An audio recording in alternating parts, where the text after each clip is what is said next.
Jean-Pierre, décidément, on y goûte ce printemps-ci. Il pleut encore. On va parler d'annuel. On est à l'intérieur. C'est un bon moment pour parler de plantation d'annuel, des bacs à fleurs. Oui, c'est le temps. La fin de semaine dernière faisait beau. Donc, il y a plein de gens qui l'ont fait. Fait qu'on va revenir sur les petits conseils là, de plantation pour les annuels. Je répète toujours, les annuels, on veut du rendement. Donc, faut pas se gêner avec des produits de qualité. Un bon terreau d'empotage ou il y a plusieurs terreaux sur le marché.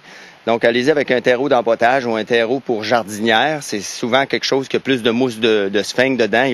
Il va retenir l'eau plus facilement. Puis ensuite de ça, gênez-vous pas d'utiliser la fertilisation, soit liquide ou granulaire. On veut du rendement, Luca, donc on veut que ça soit beau. On les fait pour environ 4 à 5 mois. On veut de la floraison. Fait qu'il faut vraiment là pas lésiner sur ces moyens-là.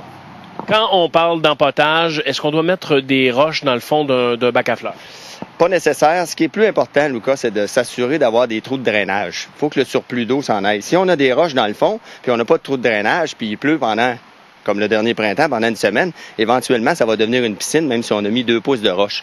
Moi, j'aime mieux le trou de drainage dans le fond du pot, puis s'assurer justement d'avoir plus de terreau pour les végétaux, pour leur laisser une chance de s'enraciner en profondeur.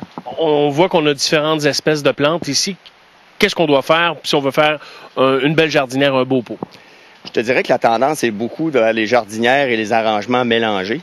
Un truc vraiment important de plantation, puis ça, Lucas, les gens ont de la misère à le faire, c'est le fameux pinçage lors de la plantation. On achète des fleurs, comme par exemple ici, là, on a un fameux pétunia. Faut pas se gêner, lorsqu'on va le planter, de le pincer, donc d'enlever les fleurs. Ça fait mal au cœur, mais on le fait justement pour le futur, pour qu'on ait un plant mieux branché, puis avec plus de fleurs. Ça va prendre à peu près une semaine, puis vous allez avoir une floraison.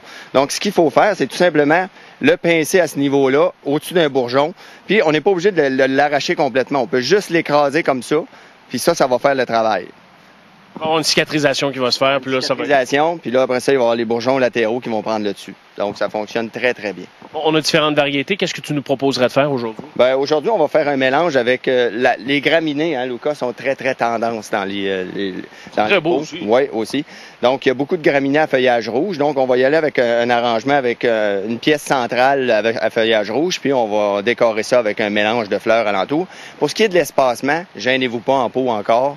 Généralement, comme ici, j'ai un pot d'environ 16 à 18 pouces. Je m'attends à mettre au moins 4 à 5 variétés de plantes dans des pots de 4 pouces là-dedans pour vraiment avoir du rendement. Donc, on peut charger, ça rend le tout compact, mais en même temps très fleuri, très beau. Puis justement, en ayant plus profond de terre, ils vont pouvoir aller justement s'enraciner jusque dans le fond.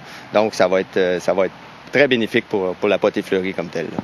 Il reste maintenant à le faire. Jean-Pierre, merci beaucoup. Bonne semaine.